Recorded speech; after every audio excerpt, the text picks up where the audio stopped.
En la lección de hoy, dentro de esta serie de estudios acerca de la hermenéutica, la interpretación de las escrituras, es esencial, miren lo que dije, esencial saber usar el contexto de un pasaje.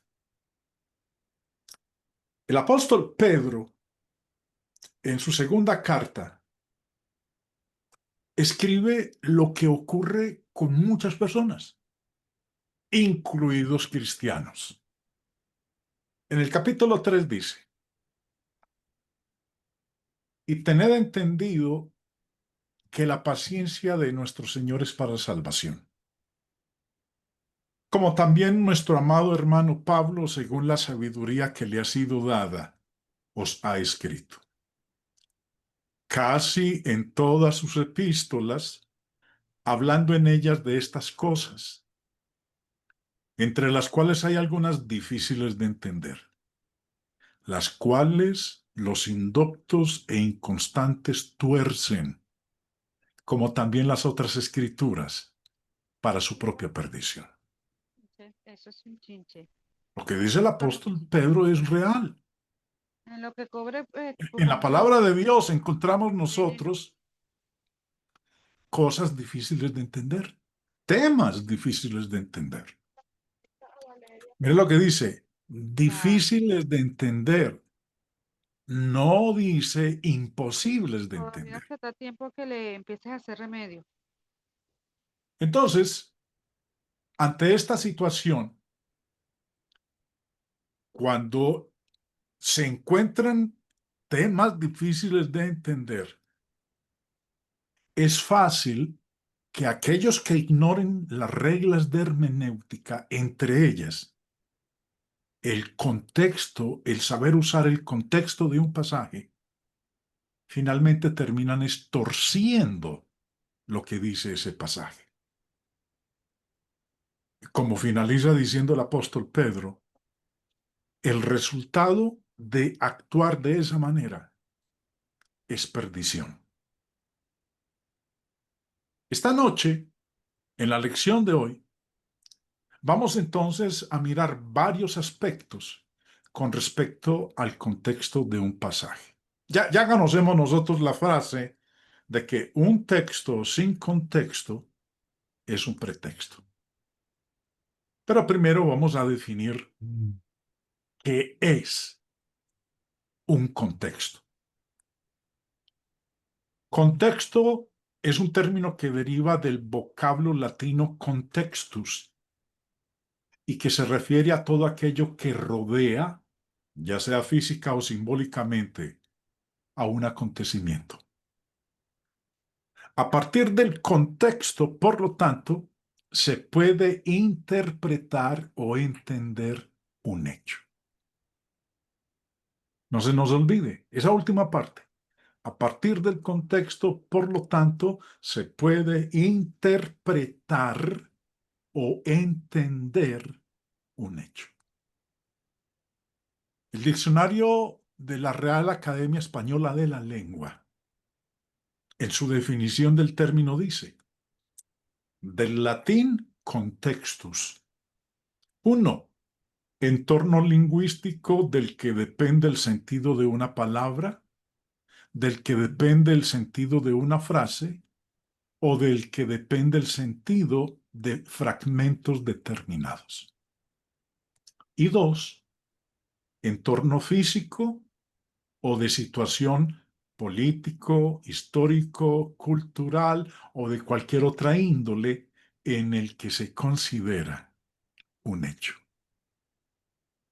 A veces el contexto podría ser simplemente un párrafo o dos párrafos.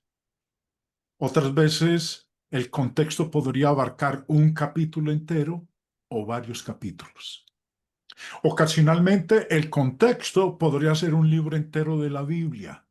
Algunas veces un versículo particular de la Escritura debe ser interpretado a la luz del contexto de la enseñanza de toda la Biblia.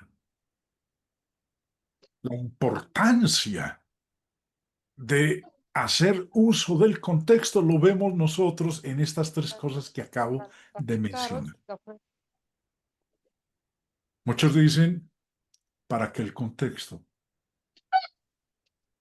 Muchos simplemente leen un pasaje o varios pasajes de la Escritura y ignorando el resto del contexto, llegan a una conclusión que la mayoría de las veces es una conclusión torcida,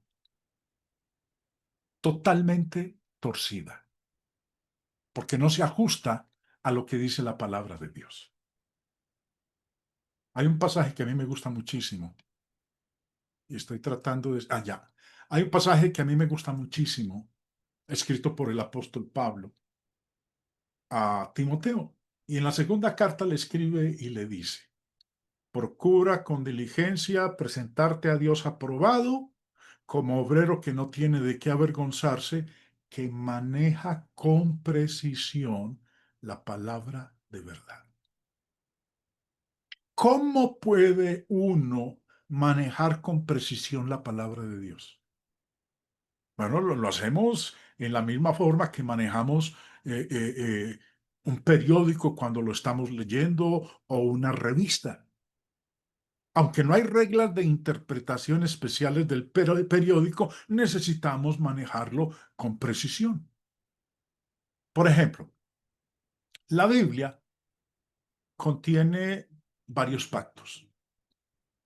Antiguo Testamento, Nuevo Testamento. Incluye el pacto de Cristo, el pacto mosaico, los pactos antes del diluvio, los pactos con Abraham después del diluvio, los pactos con las naciones, etc. Ahora, este dato fundamental no solo repercute en nuestro propio estudio, sino en también cómo vamos a influenciar a los demás. Mezclar los pactos y no prestar atención a quienes les fueron dados es la raíz de muchos temas controversiales, tales como la guarda del día de reposo, el diezmo, la música instrumental, el matrimonio, el divorcio y las segundas nupcias, y la lista continuaría. Necesitamos usar bien los pactos para apreciar bien el hecho de que el pacto mosaico fue para un tiempo en particular, para un pueblo en particular y para un propósito en particular. Dios no dio el código mosaico para salvar a cualquiera. Y no lo hizo. El propósito de Dios era convencer de pecado a los judíos. Ellos eran el pueblo especial para quienes ese pacto fue proyectado. Averiguar a quién fue dado un pacto es un principio básico en el manejo exacto de la palabra de verdad. El escritor a los Hebreos, en el capítulo 8, dijo, al decir nuevo pacto, ha dado por viejo el primero. Y lo que se da por viejo y se envejece está próximo a desaparecer. Vamos a entrar entonces ahora en materia. Quería hablar de esta exhortación del apóstol Pablo cuando le escribió a Timoteo de que manejara con precisión. Aquí lo estoy leyendo en la versión de la Biblia de las Américas. La Reina Valera dice que usa bien la palabra de verdad, pero me gusta mucho más como lo vierte la Biblia de las Américas, que maneja con precisión la palabra de verdad. Entonces, si vamos a manejar con precisión o a usar bien la palabra de verdad, número uno, hay que observar al autor del pasaje. Ustedes me han escuchado a mí en distintas ocasiones hablar de algunos principios generales. Ahora vamos a notar algunos principios más específicos. Cuando estamos interpretando la Biblia o algo más, sea un libro o una carta, queremos saber ciertas cosas, tal como quién la escribió, porque eso va a repercutir en la forma como interpretemos esa carta. Si alguien nos escribe una carta que dice, tengo problemas con usted, necesitamos saber quién es el autor de esa carta, ¿o no? El mismo principio es verdad con la Biblia. Tenemos que observar quién es el autor. Importa mucho en la Biblia quién escribió algo y quién dijo algo. Por ejemplo, Moisés dijo una cantidad de cosas por inspiración, como lo hicieron David, como lo hizo el Señor Jesucristo. Por otro lado, Job hizo una cantidad de declaraciones que no eran verdad. Sabemos esto acerca de Job. Primero, porque muchas de sus palabras contradicen otros pasajes bíblicos.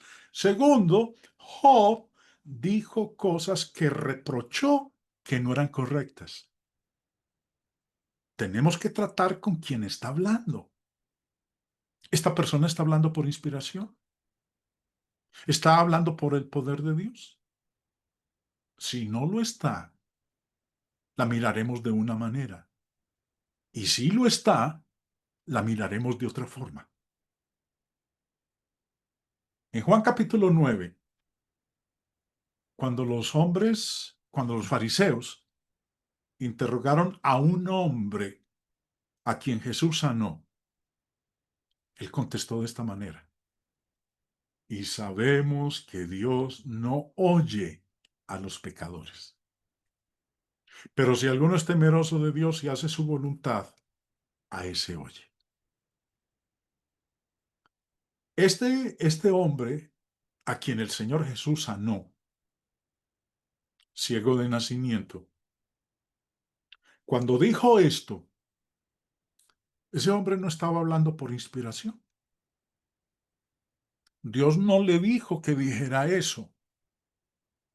No era un apóstol y no estaba siendo guiado por el Espíritu Santo. Simplemente estaba contestando a los judíos que estaban tratando de hacer que condenara a Jesús. ¿Cómo lo sabemos? Bueno, miremos el contexto. Empezando en el verso 30 dice: respondió el hombre y les dijo, pues esto es lo maravilloso, que vosotros no sepáis de dónde sea, y a mí me abrió los ojos. Y sabemos que Dios no oye a los pecadores, pero si alguno es temeroso de Dios y hace su voluntad, a ese oye. Desde el principio no se ha oído decir que alguno abriese los ojos a uno que nació ciego. Si éste no viniera de Dios, nada podría ser. Respondieron y le dijeron, tú naciste del todo en pecado y nos enseñas a nosotros. Y le expulsaron. Como vemos entonces, este hombre que ha sido sanado por el Señor Jesús de su ceguera, era ciego de nacimiento, estaba contestando a los fariseos que estaban tratando de hacer que él condenara al Señor Jesús. Obviamente preguntamos, ¿es verdad que Dios no oye a los pecadores? Algunas veces las personas que hablan sin inspiración dicen cosas que son correctas. Solo porque no esté hablando por inspiración, no significa que está equivocado. De manera que su declaración era correcta. Depende de la forma en que la miremos. Si de ninguna manera Dios oye a los pecadores, ¿quién los oye? Todos pecamos. y todos hemos caído de la gracia de Dios. Por eso, si Él de ninguna manera oye a los pecadores, no oye a nadie. ¿O sí? La verdad del asunto es que Él oye a los pecadores. Dios oye a cierta clase de pecadores. Oye a los pecadores arrepentidos que están andando en la luz. No oye a los pecadores rebeldes y no arrepentidos. Tanto el Antiguo Testamento como el Nuevo Testamento enseñan ambas cosas. El solo hecho de que este hombre dijo que Dios no oye a los pecadores no significa necesariamente que sea cierto y no significa necesariamente que sea verdad en todas las circunstancias. Tenemos que observar quién es el autor de esa declaración. ¿Está hablando por inspiración? El Salmo 10 contiene cantidades de ejemplos como este sobre las cosas que dice el impío. David dijo, el impío en la altivez de su rostro no busca a Dios. Todo su pensamiento es, no hay Dios. El impío no está hablando por inspiración y dijo algo que no es verdad. Él dijo, no hay Dios. Por el hecho de que lo diga el impío no quiere decir que eso es verdad, pero lo dijo. Muchas declaraciones en la Biblia no son verdad. Y una de las formas para reconocerlas es por medio de observar quién la dijo, quién es el autor de esa afirmación o de esa declaración. La Biblia cita una cantidad de personas impías, pero aún personas buenas hacen declaraciones falsas. Por ejemplo, si usted ha leído el libro de Job, la mayoría de las declaraciones que los tres amigos de Job le hicieron no eran verdad. De igual manera, muchas de las declaraciones de Job como respuestas a sus amigos no eran ciertas. Por eso es totalmente necesario mirar quién es el autor de alguna declaración y si está hablando por inspiración. Pero regla número 1, observar quién es el autor del pasaje. Número 2, ver a quién está dirigido. Después de establecer quién es el autor, regla número 1 que acabamos de comentar, necesitamos notar a quién está dirigida y a quién le está hablando el autor. Por ejemplo, volvamos nuevamente al caso de Pablo con Timoteo. Pablo le dice al joven Timoteo, ya no bebas agua, sino usa de un poco de vino por causa de tu estómago y de tus frecuentes enfermedades. Pablo le dijo al joven predicador Timoteo que tomara un poco de vino por causa de su estómago.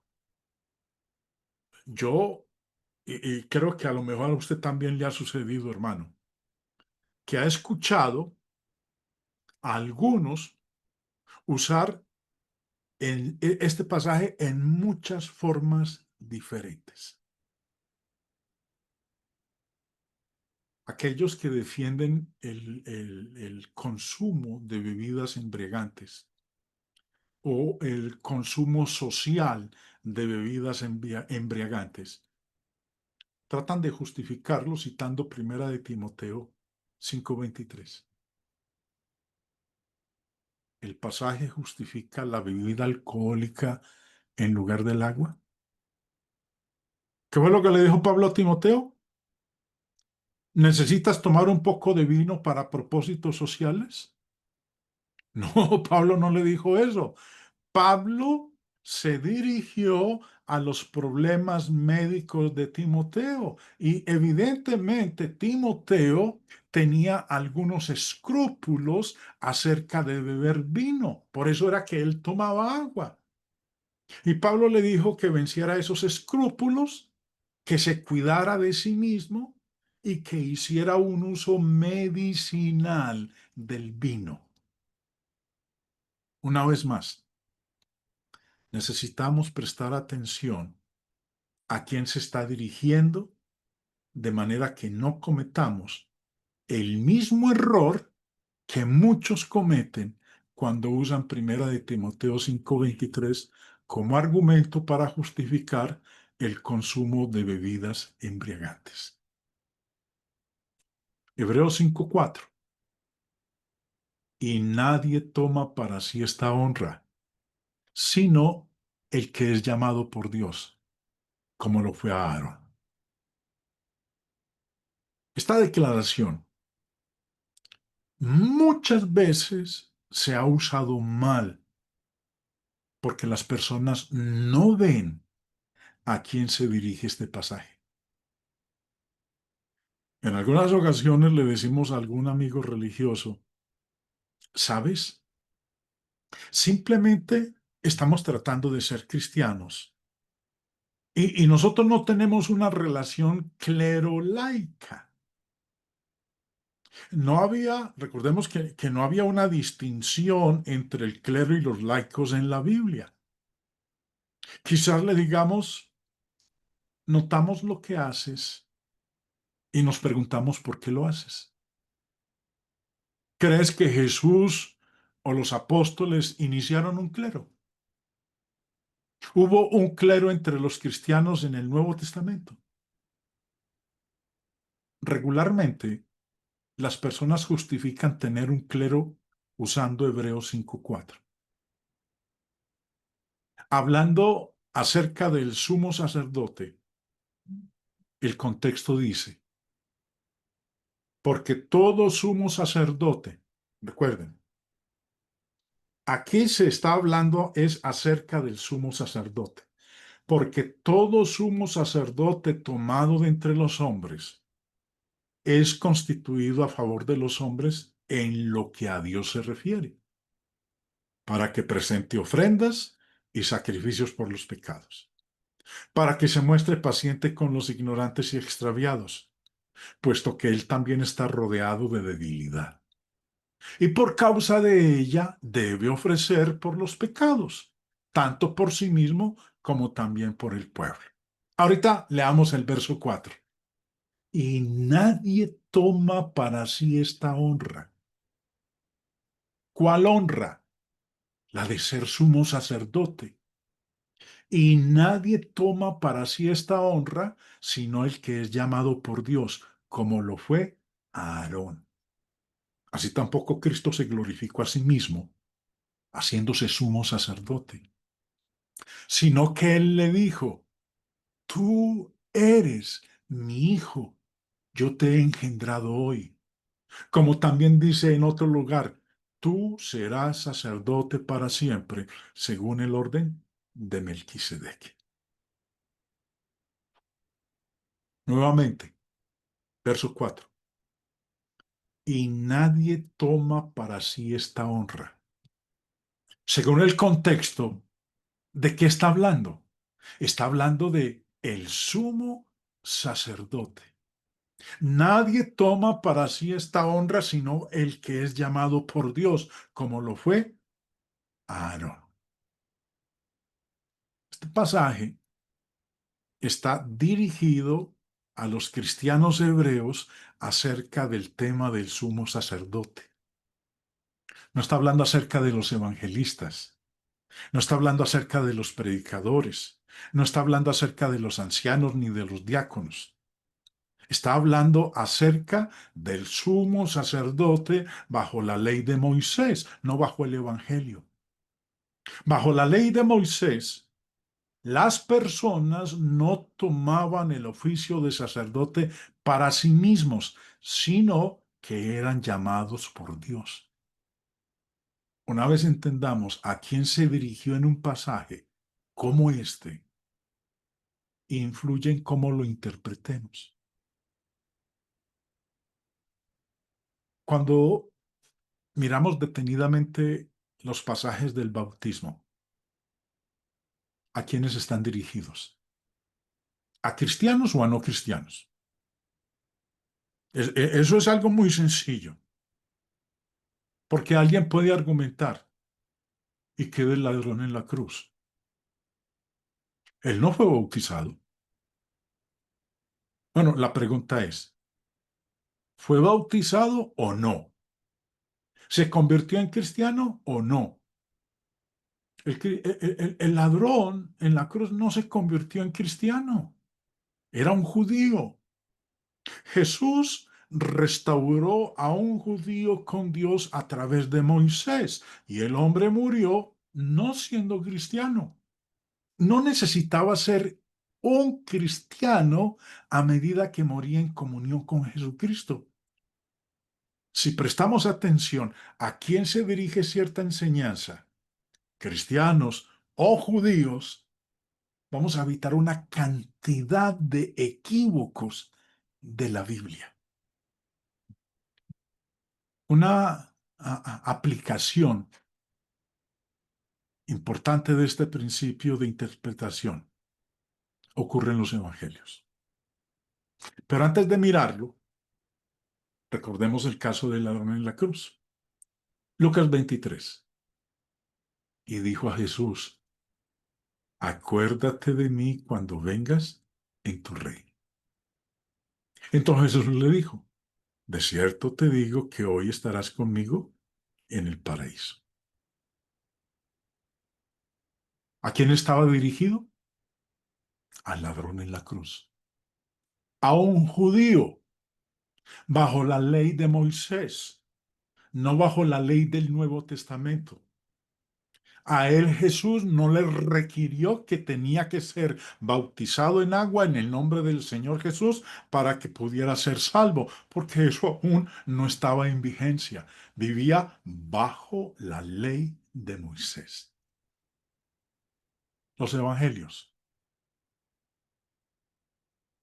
Aunque los evangelios se encuentran en lo que nosotros llamamos el Nuevo Testamento, una consideración cuidadosa de quién está hablando y a quién está hablando. Retrocedo nuevamente para que me entiendan. Una consideración cuidadosa de quién está hablando en los evangelios. El Señor Jesús. ¿Y a quién está hablando? A los judíos. Eso nos lleva a la conclusión de que en la gran mayoría de los evangelios, Jesús está como un fiel rabí, como un fiel maestro, recalcando la ley mosaica a los judíos. Por no prestar atención a quién se dirigió, fácilmente podemos aplicar mal mucha de la enseñanza de Jesús y omitir el impacto de su mensaje a los judíos para que se arrepintieran y volvieran a Jesús. Regla número 3. Establecer de quién habla el texto. Esta regla se parece mucho a la que acabamos de mirar, la regla número 2. ¿De quién habla el pasaje? ¿De quién habla el texto? Eso marca una gran diferencia. Aquí están algunos ejemplos. Suponga que estamos leyendo en la Biblia y vemos que Jesús se encontró con la mujer samaritana en el pozo. ¿Qué significa eso? ¿Qué es una samaritana? ¿Cuáles son sus antecedentes? ¿De dónde vino ella? Ser capaz de contestar estas preguntas nos ayuda a entender mucho de lo que Jesús dijo en ese contexto. Por eso necesitamos establecer de quién habla el pasaje. Regla número 4. Determinar la intención del pasaje. No siempre podemos hacerlo, pero si es posible, debemos encontrar el propósito de un pasaje bajo consideración. Un ejemplo claro. Pablo le dice a Timoteo con respecto a los requisitos de un anciano. Pues el que no sabe gobernar su propia casa, ¿cómo cuidará de la iglesia de Dios? Aquí vemos nosotros la intención del pasaje. ¿Por qué los ancianos deberían tener hijos que estén en sujeción con toda honestidad? ¿Por qué debían tener hijos creyentes como Pablo le dijo a Tito? Pablo dijo en primera de Timoteo 3:5 y vuelvo y leo, pues el que no sabe gobernar su propia casa, ¿cómo cuidará de la iglesia de Dios? Este caso nos dice claramente cuál es la intención del pasaje para demostrar que un hombre debe saber cómo manejar su propia casa. Si le falta esta habilidad, no va a saber cómo dirigir al pueblo de Dios que está en la familia de Dios. No nos es dicho un propósito como este todas las veces, pero si nos es dicho, nos ayudará a saber cómo interpretar el pasaje y cómo aplicarlo. No solucionaremos el problema justo aquí, pero piensa en la pregunta. ¿Qué si muere la esposa de un anciano? Podríamos decir, eso es claro. Un anciano debe ser marido de una mujer y entonces necesita renunciar, así nada más. Suponga que sus hijos mueren. Debe renunciar a su oficio de pastor o de anciano si todos ellos murieron. Normalmente no pensamos en estos términos. ¿Qué si su esposa e hijos están en el mismo auto y en un accidente todos mueren? ¿Debe renunciar el anciano? ¿Habló Pablo de los requisitos para que una persona se convierta en anciano o de los requisitos de ser un anciano? Esos son dos requisitos diferentes. El propósito de los requisitos tiene algo que ver con analizar estas preguntas. De esta manera, si examinamos la intención del pasaje, nos ayudará a llegar a un entendimiento lógico de la enseñanza de Dios. Recuerden lo que Pablo le había dicho a Timoteo, que maneja con precisión la palabra de verdad. Regla número 5. Considerar la razón para el pasaje. ¿Por qué está este pasaje en la Biblia? Algunos versículos en las cartas del apóstol Juan dicen algo como esto. Primera de Juan 4:1. Todo espíritu que confiesa que Jesucristo ha venido en carne es de Dios. ¿Correcto? ¿Qué diría usted, hermano, que me está escuchando? Todo espíritu que confiesa que Jesucristo ha venido en carne es de Dios. ¿Correcto? No. Alguien diciendo eso no tiene nada que ver con lo que dio origen a las palabras de Juan. Papá dice eso. Papá dice, el Papa del catolicismo romano, dice que Jesucristo ha venido en carne. ¿El Papa es de Dios? No. Tenemos que mirar ¿cuál es la razón para el pasaje? ¿Por qué está este pasaje en la Biblia? Pregunta. ¿Escribió Juan para prevenir un problema o solucionar un problema? Juan escribió el pasaje para combatir las enseñanzas de una secta conocida como los gnósticos, que negaba específicamente que Jesús vino en la carne. Ese era el problema al que se dirigió Juan en la primera carta. Este principio de interpretación es por lo que es importante para nosotros, tan rápida y acertadamente como podamos determinar por qué todos los libros están en la Biblia, por qué fueron escritos y con qué problema trataron. ¿Por qué está Hechos de los Apóstoles ahí? ¿Por qué está el Evangelio de Mateo ahí? ¿Por qué está la carta a los Efesios ahí? ¿Por qué la carta a los Hebreos está ahí? ¿Por qué las cartas de Juan están ahí? Eso nos ayudará a entender el contexto de aquellos libros y no aplicarlos mal. Regla número 6. Estudiar las circunstancias alrededor. Deberíamos considerar cuidadosamente todas las circunstancias que rodean el pasaje. Llamamos a eso contexto. Un ejemplo es Lucas 15. No voy a leer el capítulo 15, simplemente voy a mencionar tres puntos puntuales. En Lucas 15 encontramos nosotros tres parábolas. En el versículo 3 se inicia la parábola de la oveja perdida.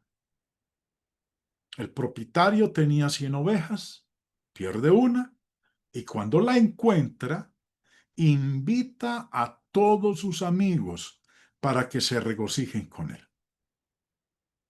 Podríamos preguntar, ¿por qué esa historia está ahí?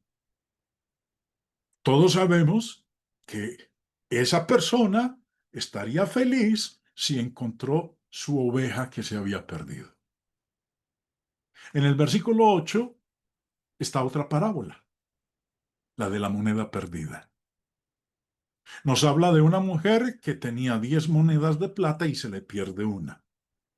Barre y busca hasta que la encuentra y luego invita a todos sus amigos para que se gocen con ella. Necesitamos que la Biblia nos diga eso. Luego, a partir del versículo 11, encontramos la parábola del hijo pródigo. Un hombre tenía 2 hijos y el más joven quiso su herencia. Su padre se la da y él se va de la casa. ¿Y qué hace con la herencia? La despilfarra. Eso es lo que hace el hijo. Cuando volvió en sí, fue a su casa para ver si su padre lo contrataría como uno de los siervos. Pero su padre dijo a sus esclavos que prepararan un becerro gordo de manera que pudieran comer y celebrar. Necesitamos que la Biblia nos hable acerca de la oveja perdida y la moneda perdida y del hijo pródigo viniendo a casa. ¿Por qué están estas parábolas en la Biblia? Algunas veces creemos que esas historias están ahí para que los predicadores den un gran sermón o algo así. No. Las circunstancias circundantes revelan el verdadero propósito de las historias. Ahí mismo, en Lucas 15, dice en el versículo 1 y 2. Se acercaban a Jesús todos los publicanos y pecadores para oírle. Y los fariseos y los escribas murmuraban diciendo, Este a los pecadores recibe y con ellos come. Ahora, ¿quiénes eran los publicanos? Eran los que recolectaban los impuestos para los romanos y eran odiados por los judíos. Se acercaban a Jesús todos los publicanos y pecadores para oírle. Los fariseos, los conservadores judíos, hipócritas criticones con aires de superioridad moral, y los escribas. ¿Quiénes eran los escribas? Sus abogados, sus defensores. ¿Qué hacían? Murmuraban diciendo: este a los pecadores recibe y con ellos come. Y Jesús, para responder a esta acusación que ellos le están haciendo, les cuenta tres historias. Las personas buscan una oveja perdida y cuando la encuentran, se regocijan con sus amigos. Las personas buscan una moneda de plata perdida y cuando la encuentran, se gozan con sus vecinos. Cuando un hijo perdido regresa a casa, su padre celebra con una fiesta. ¿Cuál es el punto o el propósito de estas tres parábolas? Las circunstancias no lo dicen. ¿O sí? Jesús estaba trabajando con los pecadores y los fariseos estaban murmurando por eso. Jesús contó las parábolas para mostrarles cuán inapropiado era para ellos estar incómodos con él enseñándole a los pecadores. Los fariseos sabían qué hacer con una oveja perdida. Regocijarse. Sabían qué hacer con una moneda de plata perdida. Gozarse. Sabían qué hacer si un hijo perdido volvía a casa. Celebrar. Las tres parábolas de Jesús expusieron la falta de interés de los líderes religiosos por los publicanos y los pecadores. Las circunstancias demuestran que las tres historias no están ahí para que los predicadores hablen acerca de ellas. Jesús reveló cuán inapropiado era para esos judíos incomodarse de que él estuviera recibiendo y comiendo con los pecadores. El estudio de las circunstancias que la rodean puede cambiar completamente nuestra percepción de la enseñanza de la Biblia. Bueno, hasta aquí, hermanos, hemos visto 6 reglas básicas. ¿Quién está hablando? ¿Quién está hablando? ¿De quién está hablando? ¿Por qué está diciendo esto? ¿Cuáles son las circunstancias? En cualquier momento que no sepamos estas respuestas, somos susceptibles a casi cualquier interpretación que se desarrolle cuando se toma el versículo fuera del contexto. A menudo es tremendamente útil en el entendimiento de un libro de la Biblia saber aproximadamente cuándo fue escrito. Algún conocimiento cronológico es esencial para saber exactamente cuándo ocurrieron los eventos en los libros. El uso de la geografía bíblica. Hermanos, ustedes no se imaginan cuánto me ha servido a mí la geografía bíblica para comprender una cantidad de situaciones, eventos y declaraciones, tanto de los profetas como de los apóstoles. Un conocimiento de la historia. Esencial, básico, para poder usar con precisión la palabra de verdad. Por eso recordemos siempre esto. Un texto sin contexto es un pretexto. Y como dijo el apóstol Pedro, y tened entendido que la paciencia de nuestro Señor es para salvación, como también nuestro amado hermano Pablo, según la sabiduría que le ha sido dada, os ha escrito, casi en todas sus epístolas, hablando en ellas de estas cosas, entre las cuales hay algunas difíciles de entender, las cuales los indoctos e inconstantes tuercen, como también las otras escrituras, para su propia perdición. Si queremos usar bien la palabra de verdad, si queremos hacer, o como le dijo Pablo a Timoteo, manejar con precisión la palabra de verdad, entonces observemos al autor del pasaje, ver a quién está dirigido, establecer de quién habla el texto, determinar la intención del pasaje, considerar la razón para el pasaje, por qué está este pasaje en la Biblia, estudiar las circunstancias alrededor y los otros aspectos que mencioné finalmente. Hasta aquí la lección de esta noche.